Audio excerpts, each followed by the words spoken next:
This YouTube channel does not promote any violent, harmful, or illegal activities.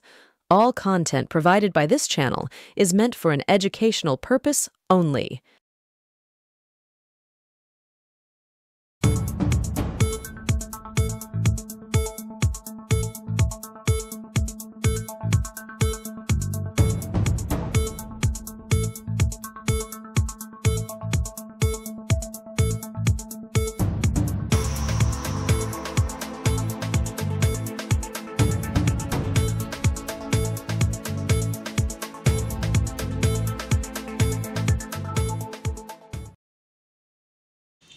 নমস্কার, সুপ্রভাত। আমি আপনাদের প্রবীর বিশ্বাস। দেখতে শুরু করেছেন বিশ্বজোড়া বাঙালির আওয়াজ এনকে ডিজিটালের প্রভাতী সম্প্রচার থার্ড আই। থার্ড আইতে আজকে আমরা রাজ্যের বিষয় নিয়ে আলোচনা করব। অনেক যুদ্ধ হয়েছে, যুদ্ধ নিয়ে না হয় পরে আলোচনা করা যাবে, যুদ্ধ নিয়ে না হয় আমরা আজ রাতে ওপেন ফোরাম করব। ওপেন ফোরামের আজকের বিষয় থাক যুদ্ধ। আপনারা ফোন করবেন, আমরা আপনাদের সাথে আলোচনা করব। কিন্তু আজকের এখনকার বিষয় রাজ্যের বিষয় হচ্ছে রাজ্যের বহু পুরসভায় ভোট হচ্ছে না। যেমন হাওড়া, বালি, পূজালি, দুর্গাপুর, এরকম অসংখ্য পৌরসভায় কিন্তু কাউন্সিলরবিহীন, চেয়ারম্যানবিহীন, মেয়রবিহীন হয়ে পড়ে আছে। এই হাওড়া পুরসভার কথাটাই বলি। হাওড়া পুরসভার কেন আজকে কাউন্সিলরবিহীন হয়ে পড়ে আছে, নির্বাচিত জনপ্রতিনিধি নেই কেন, এবং জনপ্রতিনিধি না থাকলে মানুষের কি সুবিধে, কি ভোগান্তি, সবটাই বলবো আজকে। দেখুন, হাওড়া পুরসভার সাথে বালি পুরসভাকে যুক্ত করা হয়ে একসাথে ভোটটা হয়, অর্থাৎ হাওড়া পুরসভার সাথে বিলীন হয়ে যায় বালি পুরসভা। হাওড়া পুরসভার 50টি ওয়ার্ড ছিল, বালি পুরসভায় 16টি ওয়ার্ড, এই মোট 66টি ওয়ার্ড নিয়ে ভোট হয়। এবং ভোটটা একসাথে যদিও হয়নি, বালির ভোটটা পরে হয়ে যুক্ত হয়েছে। পরে আবার বালিকে আলাদা করে দেওয়া হয়। কেন এই তুঘলকি সিদ্ধান্ত আমরা জানি না। যদি আলাদাই করে দিতে হবে তাহলে জোড়া হলো কেন, আর যদি জোড়াই হলো তাহলে আলাদা করে দেওয়া হলো কেন, এই প্রশ্ন হাওড়া এবং বালির মানুষের মুখে মুখে। হাওড়া বালি এক হয়ে যাওয়াতে বালির মানুষ বেশ কিছু সুযোগ সুবিধে পাচ্ছিলেন। কর্পোরেশন এলাকা হলে নিশ্চয়ই সুযোগ সুবিধে বেশি পাওয়া যায়, সেই রকম সুযোগ সুবিধা থেকে বালির মানুষকে বঞ্চিত করা হলো। এটা ভালো হলো না খারাপ হলো, যারা তার্কিক লোক তারা বলবে, আমরা বিতর্কে যাব না। কিন্তু হাওড়া পুরসভা থাকাকালীন, হাওড়া পুর নিগম কর্পোরেশন থাকাকালীন বালির মানুষের যে ট্রেড লাইসেন্সের খরচ বা বাড়ির ট্যাক্স ইত্যাদি বেড়ে গিয়েছিল, সেটা বালি পুরসভা আলাদা হওয়ার পর সেটা কিন্তু আর কমেনি।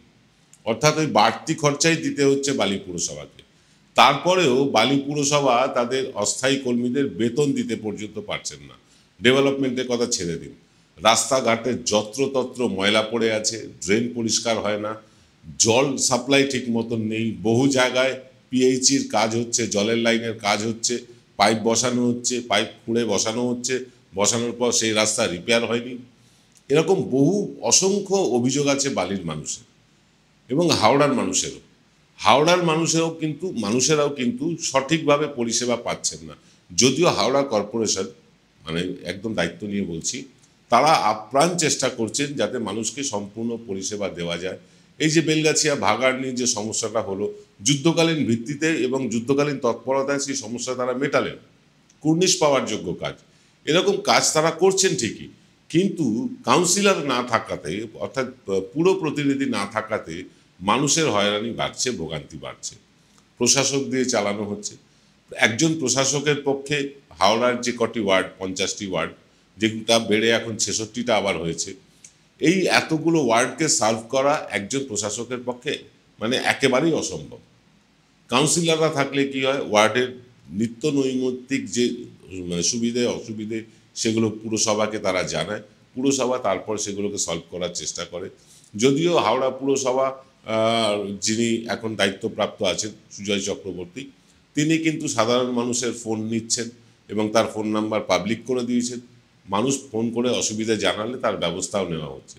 কিন্তু বালি পুরসভা অনাথ হয়ে পড়ে আছে। বালি পুরসভায় কোনো পরিষেবা নেই। সবচেয়ে বড় কথা, বালি পুরসভায় যে বেনিয়মভাবে যেভাবে ফ্ল্যাট উঠছে, একের পর এক মাল্টি স্টোরেড বিল্ডিং হচ্ছে, একেবারে প্ল্যান ছাড়া, প্ল্যানের বাইরে গিয়ে, কোথাও সয়েল টেস্ট হচ্ছে না, 4 তলা পারমিশন সেখানে 6 তলা 7 তলা পর্যন্ত হয়ে যাচ্ছে কাদের অঙ্গুলি হেলনে। মানুষ তাদের বাড়ির ট্যাক্স দিচ্ছেন, তারা ট্রেড লাইসেন্স রিনিউ করছেন, বিভিন্ন রকম যে কর সেটা পুরসভাকে দেওয়ার পরেও পুরসভা কর্মচারীদের মাইনে পর্যন্ত দিতে পারছে না। কেন এই দুরবস্থা?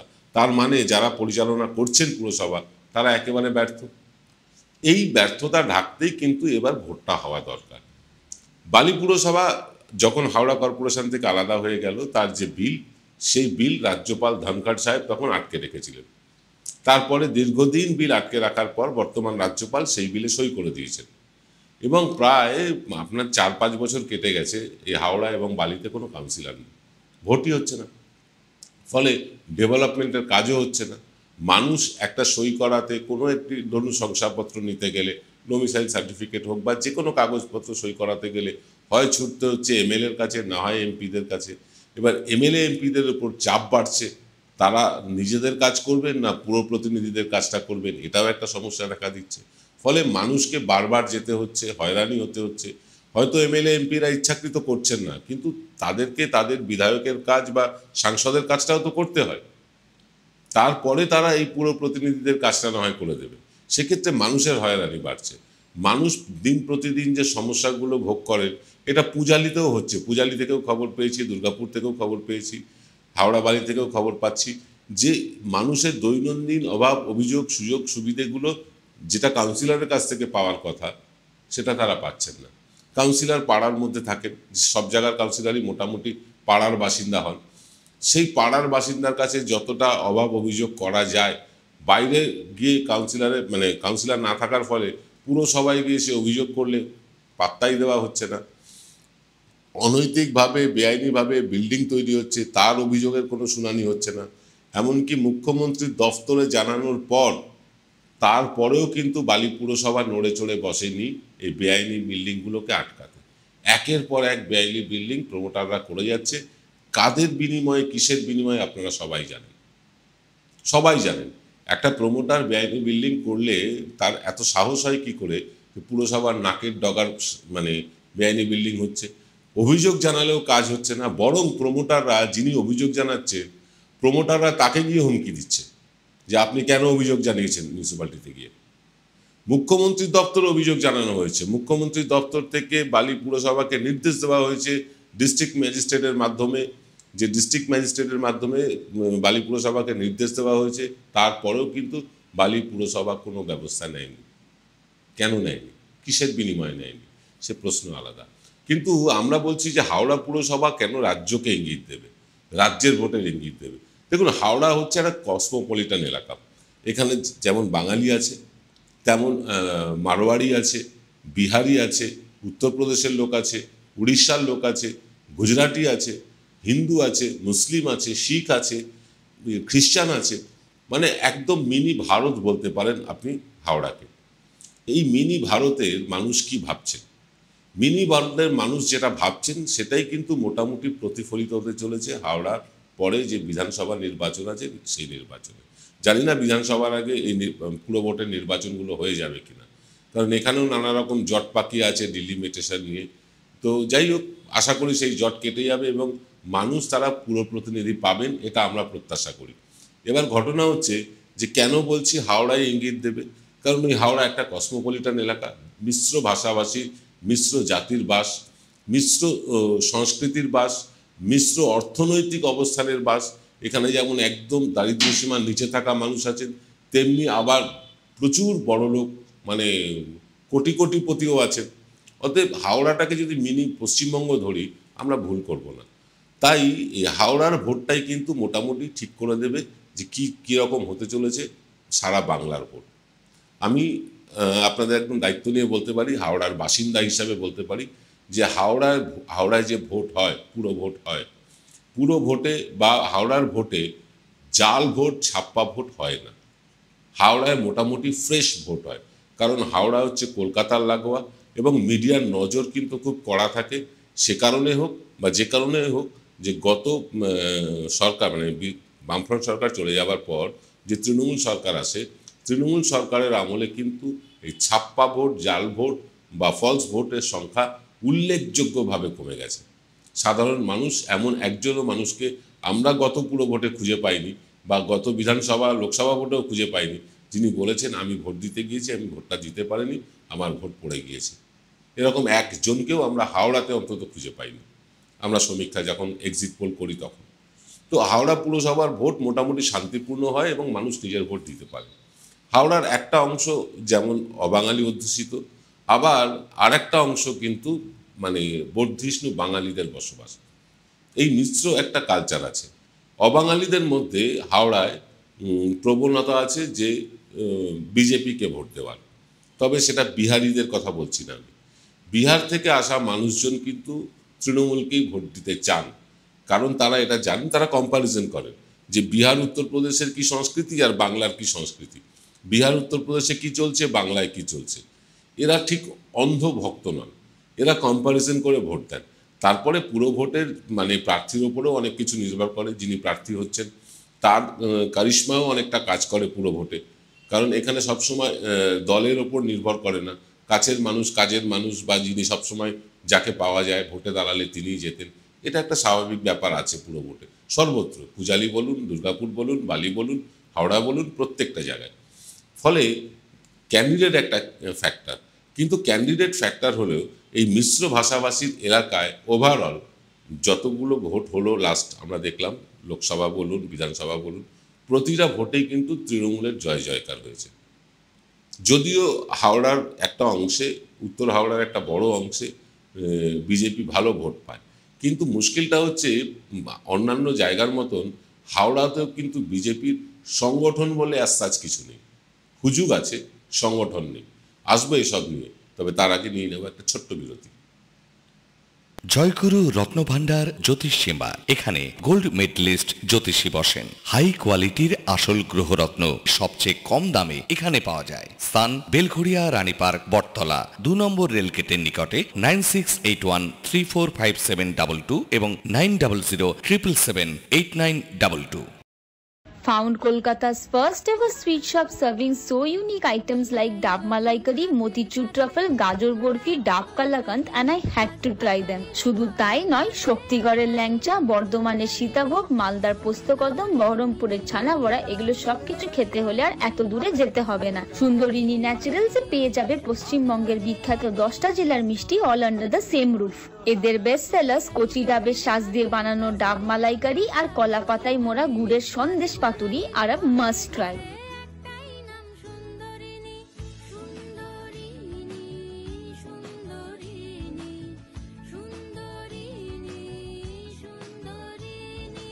Welcome to the world of civil business.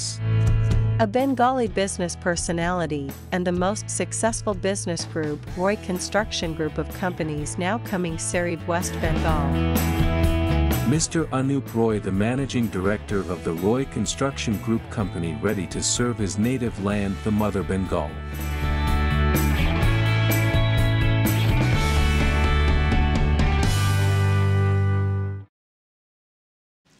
Film বিরতির পর আপনারা দেখছেন বিশ্বজোড়া বাঙালির আওয়াজ এনকে ডিজিটালের প্রভাতী অনুষ্ঠান থার্ড আই।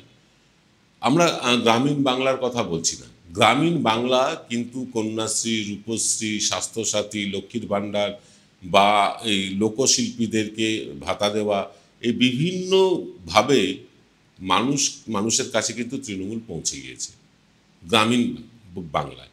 শহুরে বাংলায় বহু মানুষ আছেন তারা কন্যাশ্রী নেন না, বহু মানুষ আছেন যারা লক্ষ্মীর ভাণ্ডার নেননি, সরকারি সুবিধাগুলো নেন না, কারণ তারা অর্থশালী। যারা আর্থিকভাবে শক্তিশালী লোক তাদের এগুলো প্রয়োজন হয় না। যদিও অনেক আর্থিকভাবে শক্তিশালী লোককে আমরা ওই দুয়ারে সরকারে লাইন দিতে দেখেছি লক্ষ্মীর ভাণ্ডারের জন্য, যাকে সে আলাদা কথা। কিন্তু ঘটনা হচ্ছে যে কসমোপলিটন এলাকাগুলো, হাওড়ার মতন যে কসমোপলিটন এলাকাগুলো আছে মানে পশ্চিমবঙ্গে ছড়িয়ে ছিটিয়ে, কসমোপলিটন এলাকায় মানে একটা বিজেপির বাড়বাড়ন্ত আমরা দেখেছিলাম, উত্তরবঙ্গ সহ আমরা একটা বাড়বাড়ন্ত দেখেছিলাম, সেটা কিন্তু ধীরে ধীরে স্তিমিত হয়ে যাচ্ছে। কিন্তু এই যুদ্ধের আবহে আবার কিছু ধর্মান্ধ লোক, আবার কিছু মানে ভক্তজন, তারা আবার খানিকটা জেগে উঠেছে। কিন্তু আগামী বিধানসভা নির্বাচন আস্তে আস্তে এই যুদ্ধের হাওয়া পড়ে যাবে, থেমে যাবে, এবং এই যুদ্ধকে এনক্যাশ করার চেষ্টা করলে মানুষ যেটা ভালোভাবে নেবে না, বিহারে ওই সিঁদুর কি অপারেশন সিঁদুর নেওয়া পোস্টার, সেগুলো সাধারণ মানুষই ছেড়ে দিচ্ছে। মানুষ মানে সেনাদের নিয়ে, যুদ্ধ নিয়ে, সেনাদের শৌর্য নিয়ে কোনো রাজনৈতিক দল রাজনীতি করুক, এটা মানুষ চায় না, এটা চায় না, অন্তত পশ্চিমবাংলার শিক্ষিত মানুষ তো চাই না। ফলে যুদ্ধটা খুব একটা এফেক্ট পড়বে না।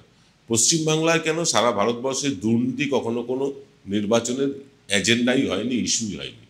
দুর্নীতি দিয়ে পশ্চিমবাংলা বা ভারতবর্ষের ভোট হয়নি। ভোটটা পশ্চিমবাংলায় হয়, বিশেষ করে বিধানসভায় এবং পুর পঞ্চায়েত ভোটগুলো হয় উন্নয়নের নিরিখে। সেইখানে কিন্তু গুনে গুনে 10 গোল দিয়ে রেখেছে তৃণমূল বিজেপিকে।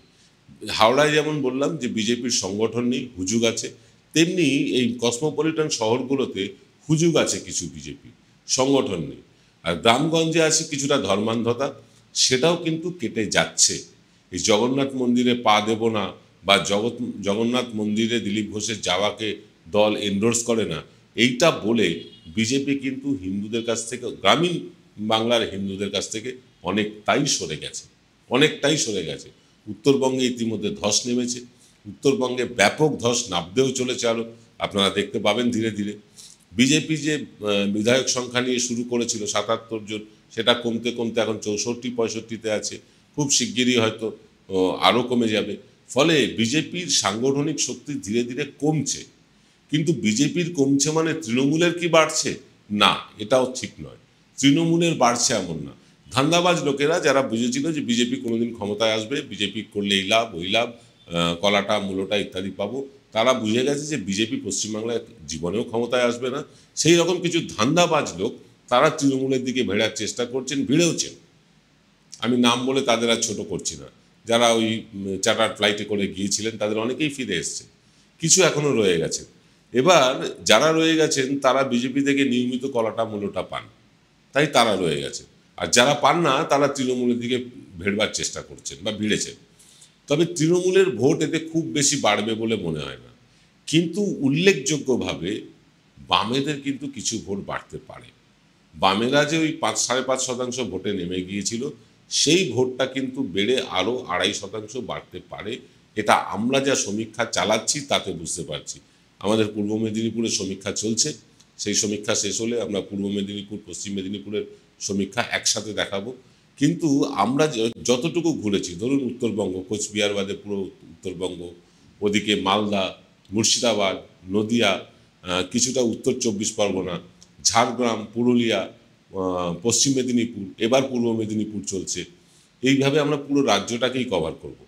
আমরা যা দেখতে পাচ্ছি তাতে যারা বামেরা, যে বামেরা মানে কট্টর বামেরা বিজেপিকে ভোট দিয়েছিল, যে প্রথমে রাম পরে বাম আসবে, একটা হুইসপার ক্যাম্পেনিং চালানো হয়েছিল, সেই প্রথমে রাম পরে বামের আশা আর দেখছেন না সেই মানুষেরা। তারা বুঝতে পারছেন যে প্রথমে রাম আসলে কি হয়। প্রথমে উত্তর ত্রিপুরায় রাম এসছে, তারপরে বামেরা আর ফেরেনি। এবং শুধু ফেরেনি না, ত্রিপুরা থেকে মানুষ পালিয়ে এসে পশ্চিমবাংলায় বসবাস করছেন যারা কট্টর বামপন্থী ছিলেন বা পথে নেমে রাজনীতি করতেন। পার্টি অফিসগুলো ভেঙে চুরচুর হয়ে গিয়েছে, লেনিন মার্কসের মূর্তি মাটিতে গুড়িয়ে দেওয়া হয়েছে বিজেপি আসার সাথে সাথে। অর্থাৎ বামকে নিশ্চিহ্ন করে দিয়েছে কিন্তু বিজেপি ত্রিপুরায়। তারই পুনরাবৃত্তি যে পশ্চিমবাংলায় ঘটবে এটা অনেকেই মনে করছেন। বিজেপি এলে বামেরা যতটুকু 5.5% আছে, 6% আছে, সেটাও আর থাকবে না। কারণ বামেদেরকে নিশ্চিহ্ন করে দেবে বিজেপি। বামেদের প্রধান শত্রু বিজেপি, কারণ বামেরা যে কায়দায় রাজনীতি করে বিজেপিও সেই কায়দাতেই রাজনীতি করে। সেই গোয়েবলসীয় সূত্র, এক মিথ্যে বারবার বলে মানুষকে বিশ্বাস করানো। বামেরাও বলতো মেহনতি মানুষের সরকার করেছি, বুর্জোয়া সরকার চাই না, এরকম দুর্বোধ্য কিছু ভাষা তারা ব্যবহার করত। তো বিজেপিও কিন্তু এইরকম, এই পদ্ধতিতেই করে তারা। ফলে বামেদের সাথে আইডিওলজিক্যাল যদি টক্কর কারুর থেকে থাকে সেটা হচ্ছে বিজেপি, আর কারণ না। বিজেপি যদি কখনো পশ্চিমবাংলার ক্ষমতায় আসে, সবার আগে নিকেশ হয়ে যাবে বামেরা, তৃণমূল এবং কংগ্রেস কিন্তু থেকে যাবে। এবার ঘটনা হচ্ছে যে সেই বামপন্থী মানুষরা যারা এটা বুঝতে পারছেন যে বিজেপি আসলে বামেদেরই বিপদ, তারা আগেরবার হয়তো বিজেপিকে ভোট দিয়েছিলেন তৃণমূলকে সরানোর জন্য, কিন্তু তারা ফিরতে শুরু করেছেন বামে।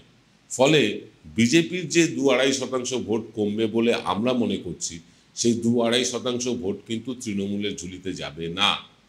খুব বেশি হলে দশমিক মানে 0.5% ভোট যাবে, এর বেশি যাবে না। পুরোটাই কিন্তু বামেদের ঝুলিতে ফিরবে। আমি বলছি গ্রামীণ বাংলার কথা। এখনও আমরা শহরের দিকে সমীক্ষা শুরু করিনি, তাই বলতে পারছি না। এখন পর্যন্ত যা রিপোর্ট পাচ্ছি, বিজেপির যে ভোট শতাংশ ধস নামবে তার পুরোপুরি ফায়দা তুলেছে বামেরা। কিন্তু তার মানে বামেরা কি আসন পেয়ে যাবে 5টা 10টা 8টা? এখনও পর্যন্ত সেরকম লক্ষণ দেখা যাচ্ছে না। কারণ 5.5% ভোট আছে, আর 2.5% বাড়লে 8% হবে। 8% ভোট পেয়ে কতগুলো বামেরা সিট পাবে সেই পর্যালোচনা করা বা সেই সমীক্ষা করার সময় এখনও আসেনি। সময় মতন নিশ্চয়ই বলবো। তাই পুরসভার ভোট যদি আগে হয়ে যায়, এটা কিন্তু সব দলের ক্ষেত্রেই একটা অ্যাসিস্ট টেস্ট হবে। হাওড়া পুরসভার ভোটটা বিশেষ করে বলছি, কারণ ওটাও কসমোপলিটন এলাকা। এই হাওড়া পুরসভার ভোট হয়ে গেলে কোন রাজনৈতিক দল কোন অবস্থানে দাঁড়িয়ে আছে তার একটা মোটামুটি ছবি আমরা দেখতে পাবো। আর অপেক্ষা করে থাকবো পুরসভার ভোটটা।